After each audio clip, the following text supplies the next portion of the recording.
start. So this trick is pretty simple, but the end effect is really good and it has a lot of moves in here that you guys are going to need to learn. So let's say you could have the spectator shuffle up the deck, and then what you could do is you could tell them, let's say we take the top card, in this case the 5 of clubs. You tell them you're going to take the 5, put it into the middle, and you show them that you don't really know exactly where it is. It's somewhere in there. And at this point you tell them, okay, go ahead and cut the deck, and then you go ahead and mark that cut so you can leave the deck like that. And you can tell the spectator, you know what, they shuffled the cards, you went ahead, you picked the top card, you put it anywhere in the middle, and the spectator cut exactly. Even though we did all that, the spectator cut exactly to their chosen card. So this is a video, guys. Hope you guys like it, and if you want to learn how to do it, don't forget to stick around for the tutorial. Alright, so like I said, it was really basic. For all you beginners out there, this shouldn't really look too intimidating. This move is only made up of really two sleights, and they're pretty easy, and you can use these in a lot of different tricks. So to begin, the first thing you want to do is you could have the spectator shuffle up a borrowed deck or anything.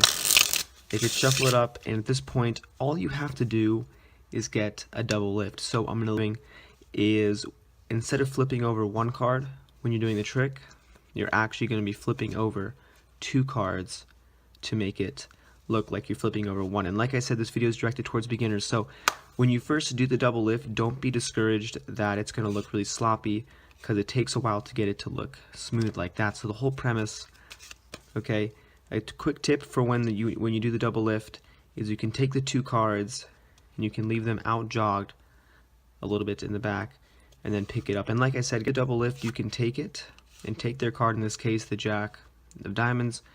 When you do your double lift, you're putting that 10 or that indifferent card into the middle, and their card is still going to be on top. So at this point, their selected card, whatever it's going to be, is still going to be on top of the deck. So that way when you have them, you say, look, I have no breaks, I have no idea where the card is. And what you want to do is, if you know how to shuffle cards, you can keep that selected card on top by ending the riffle with your right hand. So that's a little bit more advanced, even though it's kind of beginner just for you guys. The whole thing here is the card stays on top, and then what you do is when you cut the cards, you're going to tell the spectator, okay, cut the cards anywhere you like. You move the card pack over to the right, or whatever the spectator does. You take the bottom half of the packet and you tilt it, and you put it on top of the other packet, and the top card is going to be right there. So that's kind of how the trick works. Trick was on YouTube, and on the right hand side where it says recommended videos, this video popped up there, and the title was probably the world's best card trick, and obviously had to look at it. And I'll be honest with you, it definitely wasn't the best card trick. It was pretty cool, but it wasn't the best. But anyways, guys, I'll show you the performance and then obviously show you guys how to do it as well. Alright, so here's how you would start off the trick. You could go ahead and have the spectator pick any card they want to. Let's say in this case this is going to be your guys' card for the trick. And essentially you would just tell me when to stop whenever you want. So let's say you just said stop right around here, right? You go ahead, you put the spectator's card in the middle of the deck, and then you keep shuffling up the deck as well. Alright, so in the performance, when the kid does the trick, he basically just keeps doing an overhand shuffle a whole bunch of times, and then the spectator tells him when to stop, but he does this really cool hot shot move that I can't do. So I'm going to do a little bit of a different ending. Essentially, I would have the spectators tell me when to stop for another time. Let's say we go through the deck, and they said stop right around here. Alright, so after all this shuffling, you tell your spectator, okay, I have no idea where your card is, I have no breaks, right? So you go ahead, you say, alright, go ahead and tell me when to stop for another time. And let's say the spectator goes through, they say stop right around here. You take the card out, and this should be the spectator's chosen card, and that is a trick, and then I'll show you guys how to do it. Alright, so here's how you guys would be able to do the trick. So the good part is it doesn't really require a lot of sleight of hand. It just basically, the only thing is one overhand shuffle or one false overhand shuffle, and that's pretty much the entire trick, right? So you go ahead and you have the spectator pick any card that they want to, and let's say in this case it's the 10 of hearts, right?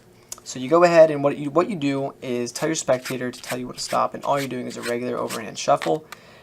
And the moment they tell you to stop, I'll leave the card right here. You're doing a, all you have to do is control this card to the top, right? But you're making it look like you're shuffling it back into the deck. So all you do is right after you place their card in the middle of the deck, you take one more card and you purposely out jog it. As you guys can see, it's farther out than the rest of the cards, and then you can come just do the rest, complete the rest of the cards. And then what you do, you can continue to overhand shuffle the cards to make it look like the cards are kind of leaning in this direction. That way they can't see from the top that you actually have this outjog card right here. So right above this outjog, all you have to do is take your thumb and your middle finger, push up into the card, and then close the grip, and that's going to cause the deck to form a break right here. And all you do is pick up from the break, and that's going to be how you bring the spectator's card to the top. So in real time, you have the spectator's card, they go ahead, they say stop. Let's say they said stop right around here. You go ahead, you take their card, and you go ahead and leave a nice little outjog card like this, and just like that, you brought their card to the top. Now the next step is to bring it to the bottom. All you have to do is pull off the top card and then continue shuffling like normal. And then from here, you do a bunch of bottom retention overhand shuffles, keeping that card on the bottom. So essentially, once you're in this position, once you've controlled that card to the bottom, all you can do is hold on to it with the pads of these 3 bottom fingers of the overhand shuffle.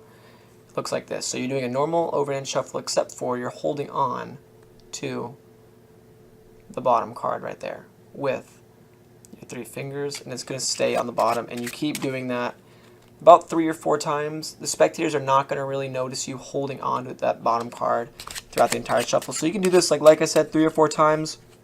And at this point in the trick, in the performance of the actual video, the kid says, go ahead and tell me when to stop again, and then he does a hot shot, which, like I said, guys, I can't do personally, so I just did a slip force.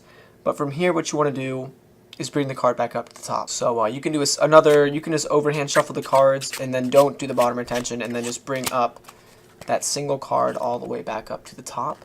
And then what I did in the performance was a slip force. Essentially, with their card being on top, you make it look like you're grabbing a card from the middle, but in reality, all you're doing is just grabbing the top card, and it looks like it came from the middle. So